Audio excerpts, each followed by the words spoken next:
gold, silver. We're going to rip that shit off. We'll get some Bluetooth speakers so we can play Hell March while we're fucking rolling around.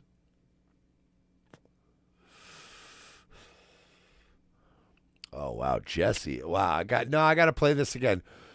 Oh, this is great. No. I got to say this on air. Solus in the chat says, Aria, who's the owner of CBDx, which I've never said his name, but you guys go ahead and do that. Aria pays Jesse more. The phone call is public. Mersh, you are so dumb. Somebody remember this. It is right before Thanksgiving, November 23rd, 2021 at 11:16 p.m. Eastern Time. Now, that's either Jesse or one of his fans coming in here and saying that I want to make this again. Point. Solus says Aria pays Jesse more. The phone call is public. Mersh, you are so dumb. Okay, why am I dumb?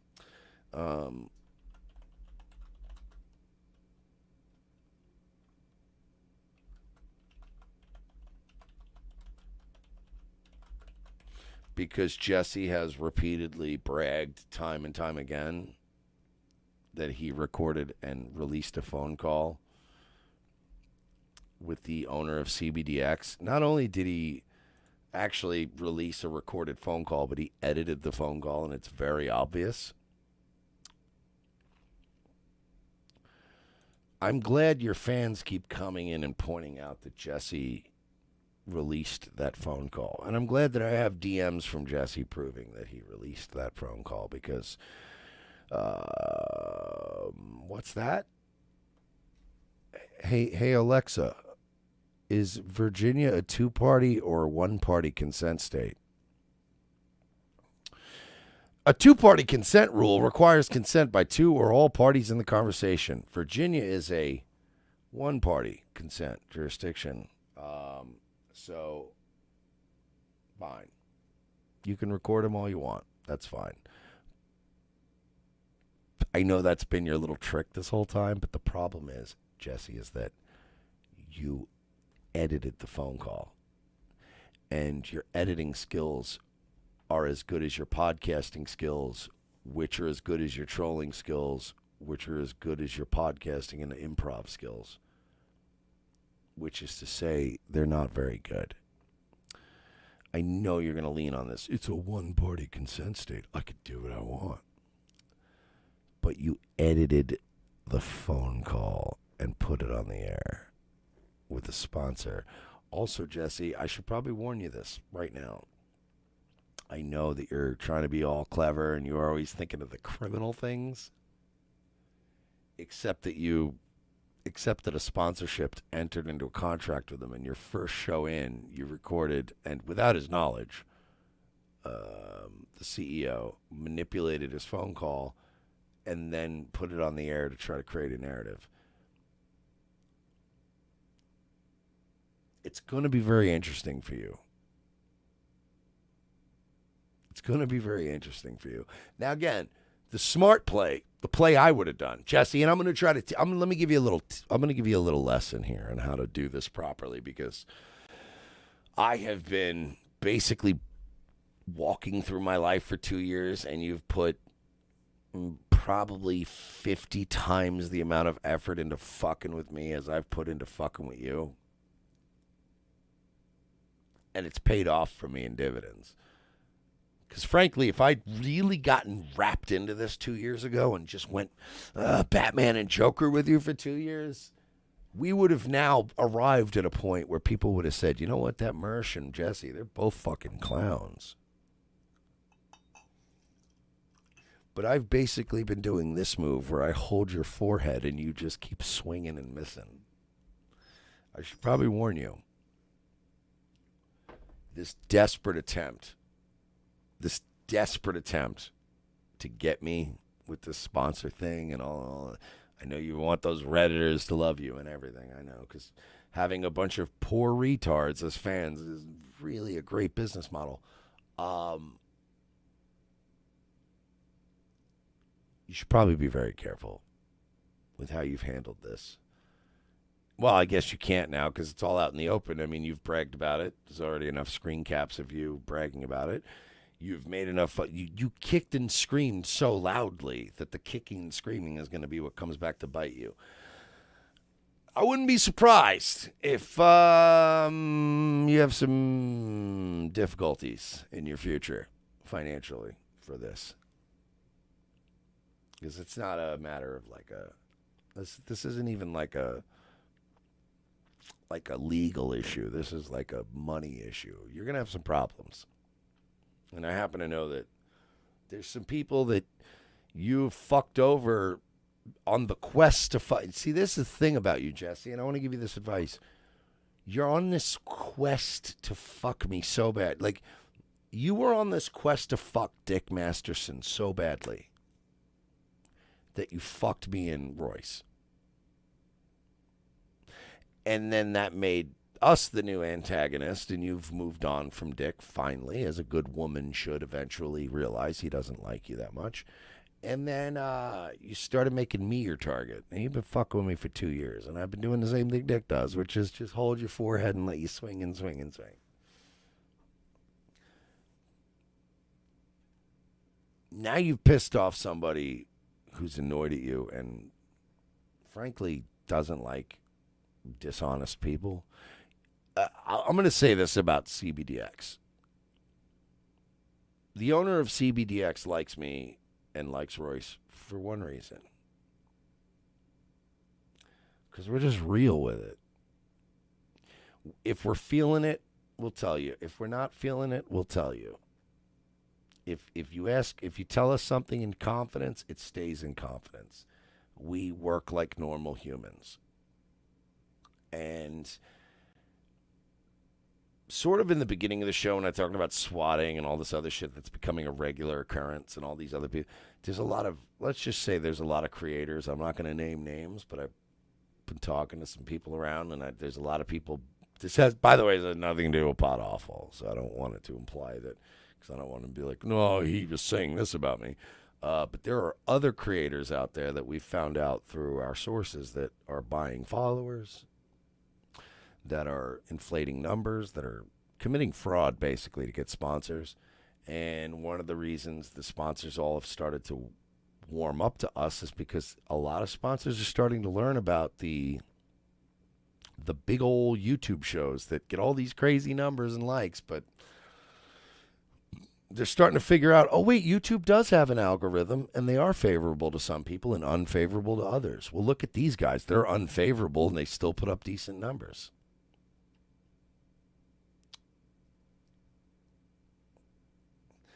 We made friends with the owner of CBDx.com, and the way we did it was by always just being straight up.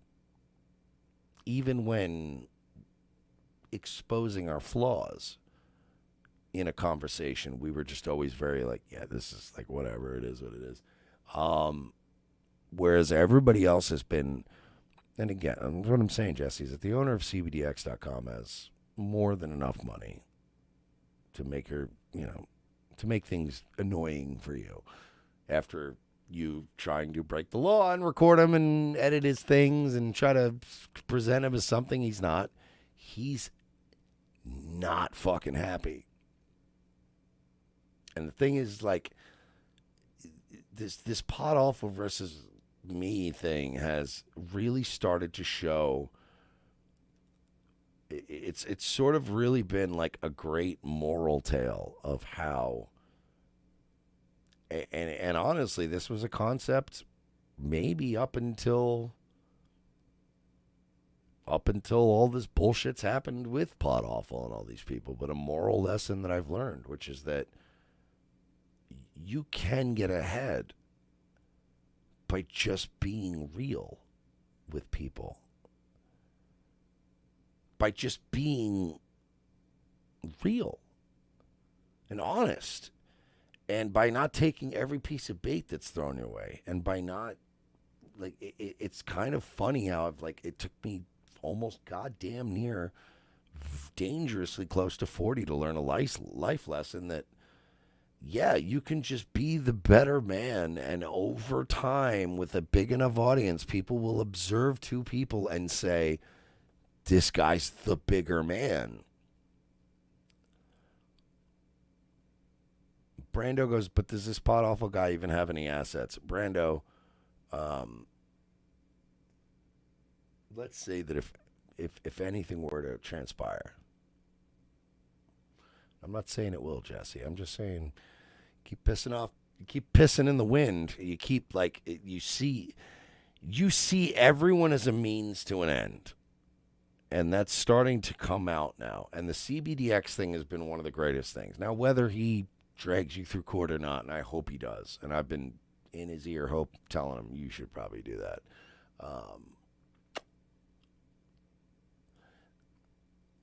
People have begun to see, even after 2 years of your bullshit, which I'll admit there were times I was frustrated, and people didn't see like everything. They would just see all the like all your little AstroTurf shit and go, well, I don't know, I just heard something about you. I just was checking in.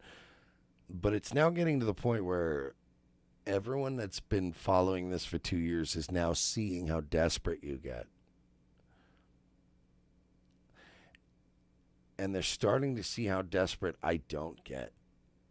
And I'm not saying that I'm not cringe and I don't spiral sometimes, or I don't say shit, or I don't. Look, I am my own worst enemy. But Jesse, I have never in my life, until you, met a guy who is his own worst enemy worse than I am. Granted, you're younger, so you probably are about where I'd be if I were at your age, but people have been watching this now, and they see it, and now they know. And now even people that were casually observing this little one-way feud have now been like, wait, so Jesse will get a sponsor and then record a guy and then like edit the phone call and be a creep and then put that shit out and try to like, wow. Like that's, so everyone is just a means to an end for you. And once people figure that out about a guy, it's the beginning of the end. It's the beginning of the end.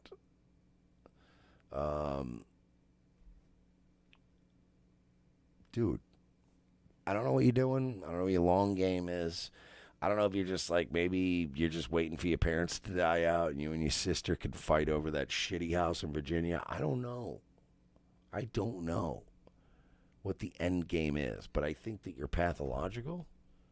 I think that, look, and let me preface this by saying this is coming from a guy that if I went in and spoke with a mental health professional and told them everything about myself from beginning to end, I'm not trying to pretend like mental health professionals wouldn't have a hell of a weekend trying to figure out what to do with me. But that being said, you are more spiteful than I am, which is an accomplishment in itself. But you have some weird pathological things that I'm never capable of. Like, you live in a reality that doesn't exist. Like, you're diagnosable. You're a guy that if you said the kind of shit on the air that you like to a mental health professional, like, you would be Baker acted. So, I don't know, man. Like, work on that shit. Like, honestly, work on that shit. Like, am I a drunk? Do I need to work on myself? Is my life fucked up? Do I need to be a better guy? I need to be a better guy every hour. That's how far behind I am on being a good guy. So this isn't a matter of me trying to play it off like I'm a good guy and he's a bad guy, because he's not. We're both bad guys. But you're unhinged. You're a mess. You're alienating people. You had an opportunity to supplement your income and subvert us. And again, I would have approached, and when all of this is concluded, someday I will tell you how I would have done what Jesse did and done it better. but it's not going to be of any use to Jesse because, frankly, if the roles were reversed and Jesse had a sponsor and I reached out to him, and maybe I wouldn't charm them, who knows? But if Jesse had a sponsor and I approached them, my entire strategy would have been different. Like you're again, your entire thing is a means to an end. I will fucking destroy CBDx and the owner and all these people, and I will fucking commit fraud, and I will misrepresent their statements, and I'll record them on a phone. Like, I'll do all this crazy shit just to get this guy who I'm only mad at because he did an interview with a different guy that was my original sexual obsession that I was trying to destroy. So you're just down this weird rabbit hole where you just keep following targets down the fucking drain. And I don't get caught up in that shit, homie. I just don't get caught up in that shit, homie. I don't. I just... And look, everybody will tell you, Royce will tell you, I'm probably one of the least pleasant to deal with out of everybody on the show and outside of the show. Yeah, I'm funny, and I probably got some killer lines, and I've created bits that will live on forever, and I love that shit. I love that kind of creative shit. But when it comes to being a person, I know I'm the worst guy in the ROTC universe to deal with. I know that. Jesse, people hate you more than me. I'm a hateable guy. We're both hateable guys. We're both stuck in our ways and annoying and cringe and all that shit. The difference being is that a guy, whether it's CBDx or it's our advertising agents or it's another sponsor or it's another show or it's Dick Masterson with Road Rage or it's, Ethan Ralph or it's any of the, why don't anybody attack Mersh as much as he deserves it? You know why Ethan Ralph doesn't fuck with me? You know why Dick doesn't fuck with me? It's not, I'm not gunt guarding. We're not all, they're part of some cabal. You know what it is? It's because Dick Masterson and Ethan Ralph know when it comes to people and streamers and internet fags and all this shit, if I say I'm going to be somewhere at 7 o'clock, I'm going to be there. Probably at 7:05. But I'll be there, and I'm sorry, but fucking parking was a bitch.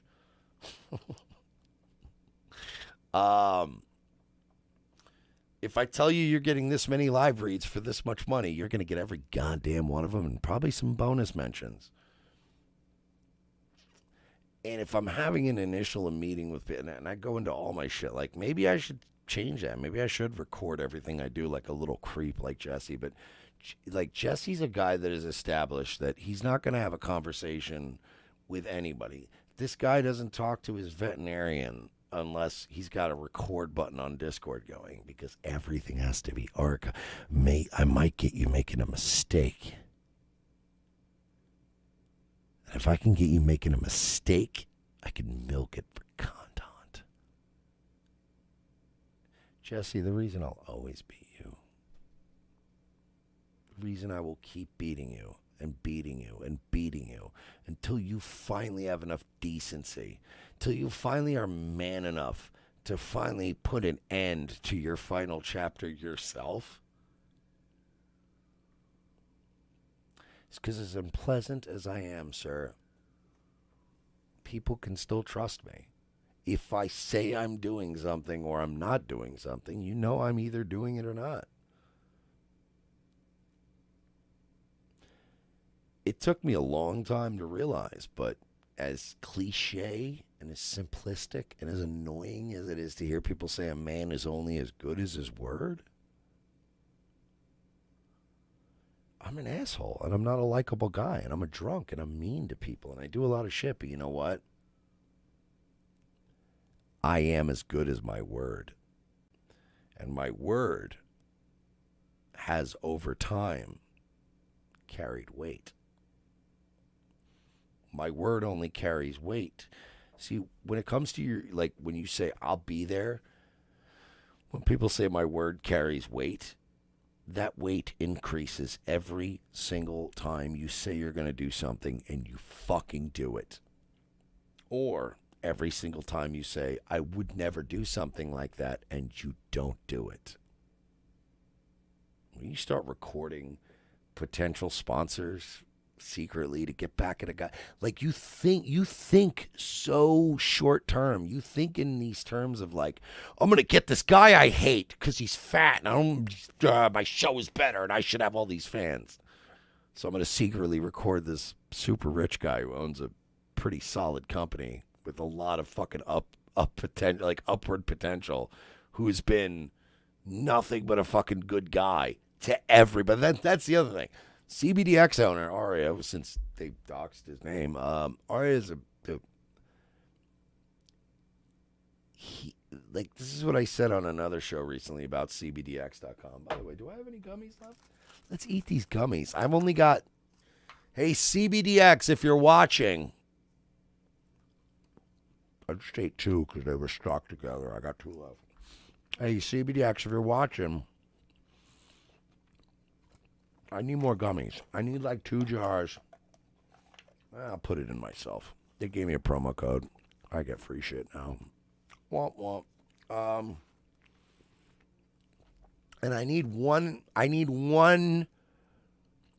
sample of the Revenge of the Sith stuff. Don't send it to the P.O. Box. Don't send it to Royce. He'll keep it for himself. I need one. Nightwave to Daywave, all that shit, so I can show it off. Here's the thing about the owner of CBDx. And a guy like this only comes along once every decade. Where they got money, they got a good product, and they're willing to, get the word out about that product. But there are some people out there that get very, let's do ad buys. Let's do Joe Rogan and only Joe Rogan, and maybe just Joe Rogan and Tim Dillon and Brendan Schaub. We'll do that. But this guy, and this is why I respect CBDx, he understood that when you go to a smaller audience, you get a higher loyalty rating. And he also understood that instead of, I don't know, like this guy never at any point created any sort of like, this is the other thing I hate. When people get very Jewy. And they'll go, like, with the food bucket thing, this is how we fell out with Tim Pool and started calling him out, because Tim Pool is doing a commission-only food bucket deal. And then he started spreading civil panic when his food bucket deal went through. And it's like, you motherfucker, we turned down My Patriot Food Supply. And dude, honestly, that's one of my proudest achievements in broadcasting, was to have My Patriot Food Supply approach us and pitch us. And to have me and Royce unanimously tell him to fuck off. Because he was like, oh, dude, with COVID and all that shit, these idiots are just eating it up, man. Bro, we're going to make so much fucking money because, like, just throw some shit in a bucket and, like, bro, we'll give you commissions. And, like, yo, just push the COVID angle. These idiots will buy it up. And I was like, yeah, fuck off. Like, we're not doing business with you, whatever. And then Tim Pool started advertising them like that Monday.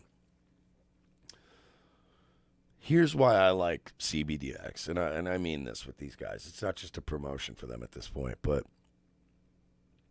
we've spoken with the owner several times. Me and Royce text him all the time. This isn't a guy like My Patriot Food Supply that knows he's working an angle. Like, this isn't a guy that's like, yeah, you know what, man, like, you just sell them fucking, bro, just throw a bunch of fucking preserved meat in a bucket. Fuck these losers. Bro, first of all, this apocalypse is never happening. And even if it does, who cares if these fucking Trump-supporting faggots, who cares if they fucking live or die, am I right? Bro, you want to start printing money? And we were like, this is a weird way to start. Like, they approached us. Not CBDx. I'm talking about My Patriot Food Supply. Their guy came at us and pitched us like we were in on it and they were in on it. But all of you guys, all you listeners, you guys were fucking marks. You're a bunch of rubes. You're a bunch of dummy, Trump supporting retards. You'll buy anything in a bucket. Hell, we might not even put food in it. I might just put one red brick in that bucket. I might literally just be putting Tim Pool's cum in a bucket, which is, by the way, literally worthless genetic material. There might just be buckets full of Tim Pool's cum. When are you going to find out? When you open it up after the apocalypse? Who are you going to sue? My Patriot Food Supply? There's no courts. It's the greatest grift in the world. Sell them apocalypse food. If the apocalypse never comes, we won't get sued. If the apocalypse comes and they see it's fake, we've got bigger problems than getting sued. There was a lot of that shit being pitched to us. And the reason I like the CBDx guys, and the reason he's not going to put up with Jesse's shit, is because he likes us and we like him because we're on the level. You call me? Hey, I got this product. What's the product? All right, so we're doing Delta 8 shit. What is that? All right, so it's like weed, but it's not weed. And they genetically altered it, and legislation-wise, it's legal in all these states, and we're going to do this, we're going to do that. We got these products, and they're healthy, and they're whatever. And you go, wow, all right. Now we're talking. A product that gets you stoned, it's worth its weight, it's worth the money you pay for it, and you're going to work. Let's do it. All right, let's start branding. Like, it took me a long time to learn that you really are only as good as your fucking word. And the reason that we're doing so well now, despite the setbacks, and the reason that Jesse is doing so bad is because if people don't know you as a man of your word, what else do you have? Like, I'm a madman and a drunk, and I say shit on the air, and sometimes I loose lips and I get a little crazy on the air. And sometimes I piss off a sponsor. Sometimes I piss off our ad guys. Sometimes I piss off Royce. But my word still means something. You know, I'm a guy that if I fuck up and I did something wrong, you could pull me aside and I'll go, I swear to God, I'll never do that again. I'm sorry. The difference being is I'll never do it again. I'll feel bad. Like, I think he lacks the feeling bad part, which is, like, I wouldn't even be able to use a sponsor to get back at somebody because I'd be like, oh, I'm using this guy. That feels shitty.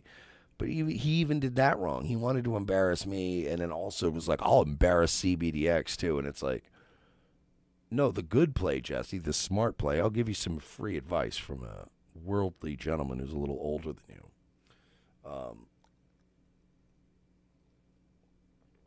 The smart play, this is what I would have done. If you had a sponsor, and I thought they were, you know, not to knock CBDx, but they're a small company. They're expanding. They're bringing in new employees, but it's a small American business. It's growing.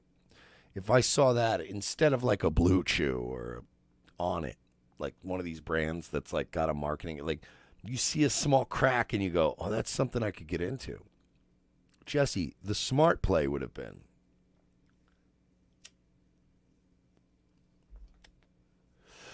and again, I know you're not going to listen to me because, like all my lol cows, none of you guys like me. And you hate me too much. You're too emotional to take my advice. But this is what I would have done. I would have approached, let's say the roles were reversed. You got CBDx.com as a sponsor. And me and Royce saw that. And we went, yo, you want to get a Jesse? Let's take that sponsor. I would have reached out to him and said, hey, we saw your product, whatever. I like your stuff. I saw you were on the show that I'm familiar with. We were just wondering if you're taking on any new sponsors, which is what Jesse did initially. And then if they reached out and said, yeah, we were looking for smaller shows and blah, blah, blah, we would have been like, that's excellent. How about we have a conference call, me and my co-host and blah, blah, blah, and we would have talked. You made the mistake right away of mentioning us, recording things. We would have never mentioned you. Again, this is free advice for you, Jesse. I would have taken them on as a sponsor and been like, that would be great. And even if they'd said, like, yeah, we got all these sponsors. We're doing this guy, and even Show PodAwful with this guy Jesse. You ever heard of him? I'd be like,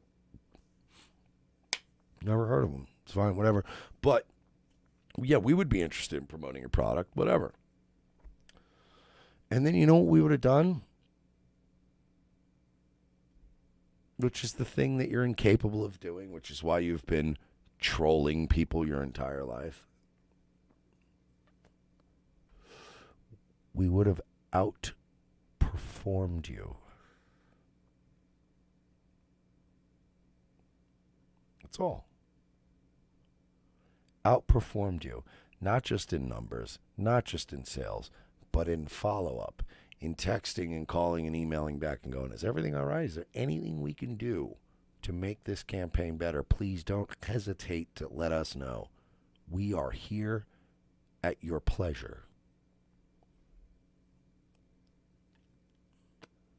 What I wouldn't have done was recorded a phone call with the owner, edited the phone call selectively, and then immediately did a show. Like, you are so... I bet when you and your mail-order wife, who is very unfortunately British looking, whenever you guys fuck, you must come, like, immediately. The way you act when it comes to these schemes, like, you get so excited and you fumble. Rah! I bet you come like that. You must, because when we were hanging out in New York, you drank Dr. Peppers all night and just Tindered. Tinder. What? Yeah, I'm just doing Tinder. I mean, you must come like a fire hose during foreplay. You get too excited. Sometimes a bitch is hitting on you. You got to be like, yeah, I don't know. Maybe we'll hang out later. We'll see what's happening. I don't know. Yeah, I told my boys I might go hang out with them at the after hours. But, like, yeah, I mean, if you're down to hang out, I might. But let me see what the boys are doing first. Like, play it cool. You couldn't wait. You wanted to own me so bad. You fucking sprinted to the internet to record the owner of this company that was giving you money to own me. In fact, I actually have a clip of it. This was Jesse. The moment he recorded the owner of CBDx on a call and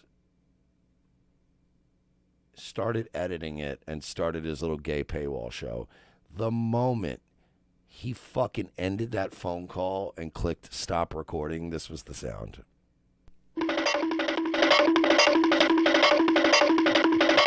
Oh no, he's running. Should have just been a straight up. What you should have done was not be a faggot, and what you should have done was be a man. Do what I would have done to you, which is just straight up jack your sponsor and treat him like he's the biggest swinging dick on the planet. Make your audience treat that guy like any city he ever traveled to would be a blowjob fucking contest for him. That's what you would do. Because me and Royce are lazy. And we were like, he would have eventually been like, yeah, you know what? I got this other guy. He's really offering me everything. But you just couldn't. You want to get me so bad. You want to get me so bad, and you're never going to do it. Even now with this, you're trying to fucking... I know it's Jesse and Alan Powell basically going like, oh, we'll get everybody to think Mersh swatted Baked Alaska. And again, my reputation speaks for itself. My record speaks for itself.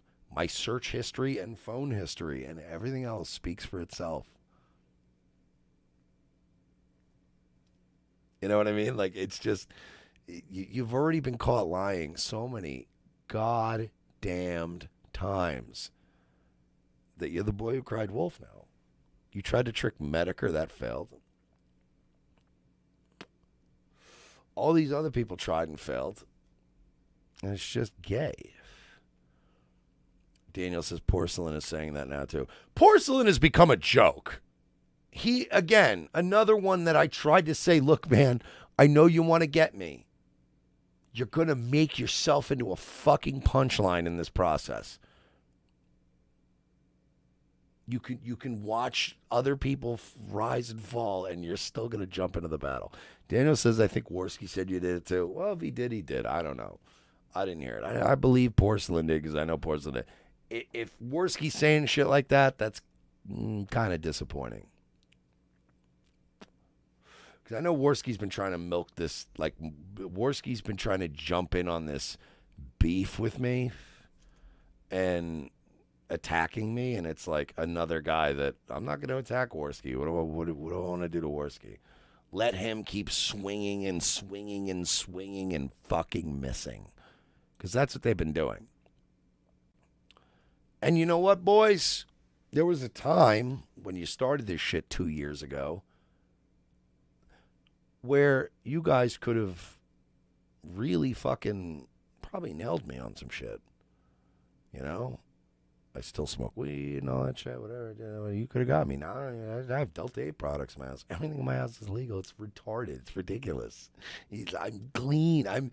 This is more I don't think I was this fucking legally straight and clean when I was 13 years old.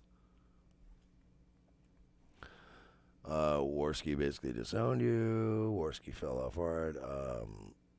Yeah, I don't know, man. Look, good luck to him.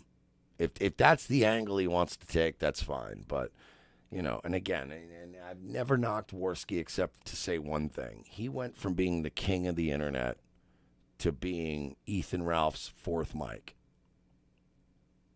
You know what I mean?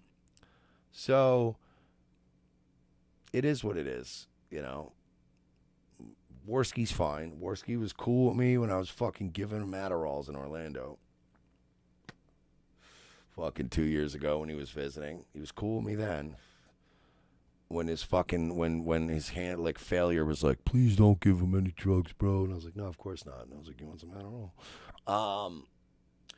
And Kyler, honestly, I want to like Kyler, but my first experience with Kyler was, my first experience with Kyler ever. I never knew who Kyler was until I got a notification one day back when I was still in the Red Bar group. I got this notification that I was getting tagged in a Red Bar.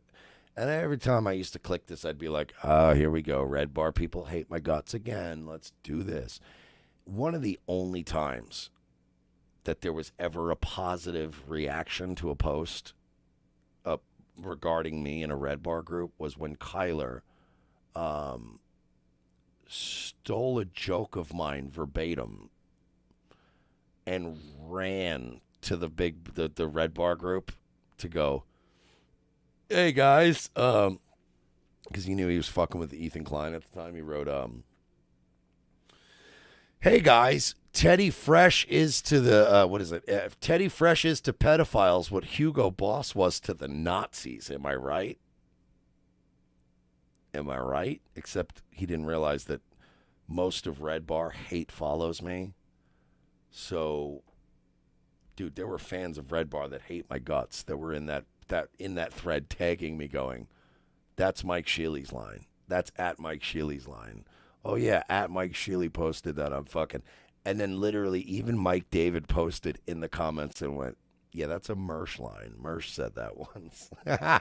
And he was like, oh. And then so me and Kyler's befriending each other started with him stealing my joke, getting caught, me getting tagged, and him going, yeah, I didn't think anybody would notice, man. And I was like, it's cool, whatever. And then I was like, it's fine, whatever. And then I was cool with Kyler after that. My first knowing Kyler existed moment was him stealing one of my jokes verbatim. So, it's a shame that those guys are going to shit on me or whatever, but it's like, what do you expect? What do you expect? I'm not going to, what am I going to do? Are you guys really going to make me be a guy that's going to pretend like I'm disappointed in Andy Warski in 2021?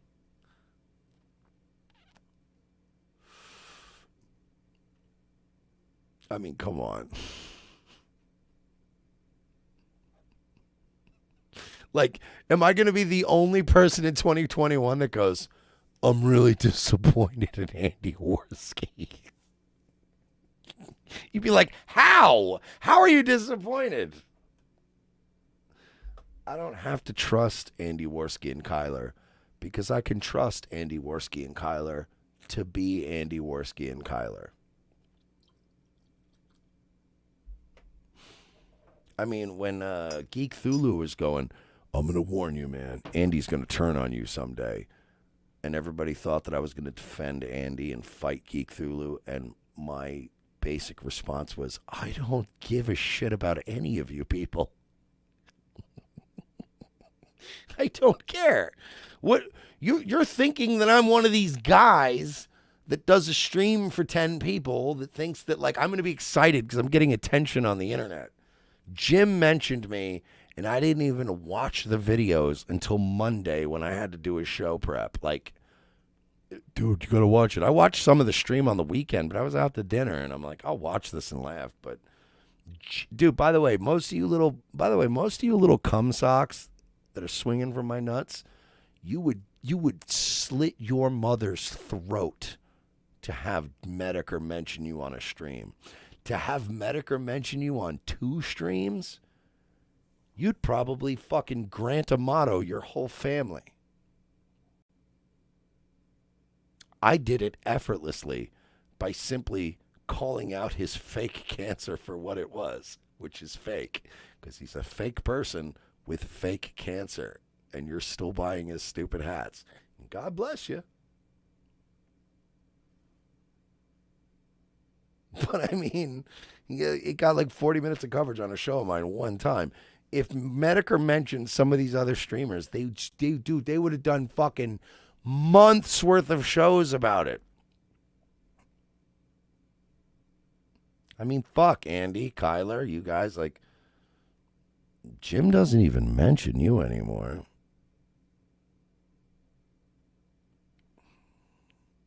Just being honest, like, Jim doesn't talk about, and I remember when Blood Sports and then Warski Live, oh my God, Warski and JF, oh my God, you couldn't stop Jim from storming into one of those little fucking meetings of the minds, but he doesn't talk about you anymore.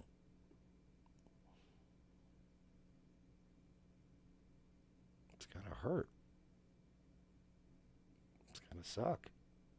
I get it, but this will be another instance where I lightly made fun of you for obviously implying that I committed a crime, and then you're going to act like I fucking started it. But I didn't start it. I was nice. Remember, Andy, I was handing you Adderalls in Miami and Orlando.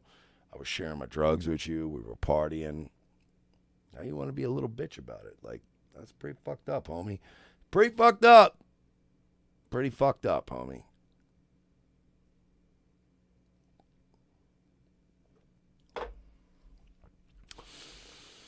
Go. It's almost 12. I got to play this James video.